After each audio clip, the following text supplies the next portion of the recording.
Hello বন্ধুরা, আজকে ভাবলাম তোমাদের সাথে একটু রান্নাটা শেয়ার করি। তো আজকে আমি অনেক কিছু রান্না করছি, তো একটা রান্নায় শেয়ার করতেছি। তো এটা দিয়ে দিচ্ছি মাছের তেল, একটু মাছে খাচ্ছিল, মাছের তেল আসলো, তো মাছের তেলটা না খালে দিয়ে দিচ্ছি। তো আমি এটা দিয়ে কী রান্না করুন দেখতে থাকো। তো আমি এটার মধ্যে দিয়ে দিচ্ছি পেঁয়াজ কুচি, আলু কুচি, কাঁচা লঙ্কা সেটা কাঁচা লঙ্কা আমি দিতেছি পরিমাণ মতো। দেখা কী করে দেখতে থাকো, তেলটা তখন লাল নইব হইব না, আর তেলটা একটু কড়াইটার মধ্যে লাগিয়ে দিতে হবে। মাছের ডিমটা একটু বেশি আর কি তেল লেগে এটা উঠাই দিচ্ছি নাড়াচাড়া করে। এটার মধ্যে অনেক পরিমাণ মতো নুন হলুদ দিয়ে দেবেন, নুনটা দিচ্ছি পরিমাণ মতো হলুদ দিয়ে দিব, দিয়ে নাড়াচাড়া করুন করে সেটা সেটাই করি। কেচকি মাছ আছে, কেচকি মাছ দিয়ে এটা রান্না করি, এটা খুব ভালো লাগে।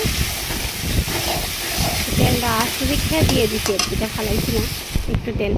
তো এটার মধ্যে ভালো দিয়েছে গা, এটার মধ্যে দিয়ে দিব চিংড়ি সরি ইচ্ছা মাছ, কেচকি মাছ, চিংড়ি মাছ না কেচকি মাছ।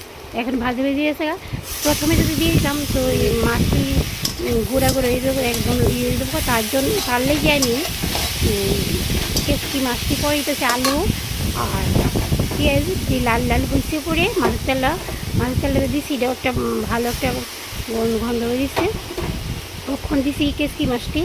তো এই মাছটি আর এই আলু দিয়ে একদম লাল লাল দিয়ে দেবো, করলে একটু মাখামাখি একটু জল দেবো। দেখো এইভাবে তোমরা কইরা দেখো, খুবই ভালো লাগে।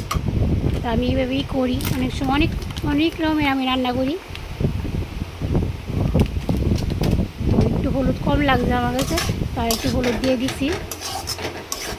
আর তোমাদের সাথে ইচা মাছ বারবার করে দিতেছি, চিংড়ি মাছ, কারণ চিংড়ি মাছ আমার আছে, আমি চিংড়ি মাছটি ধুয়ে রেডি করে দিছি না, আর কেচকি মাছটি দিছি।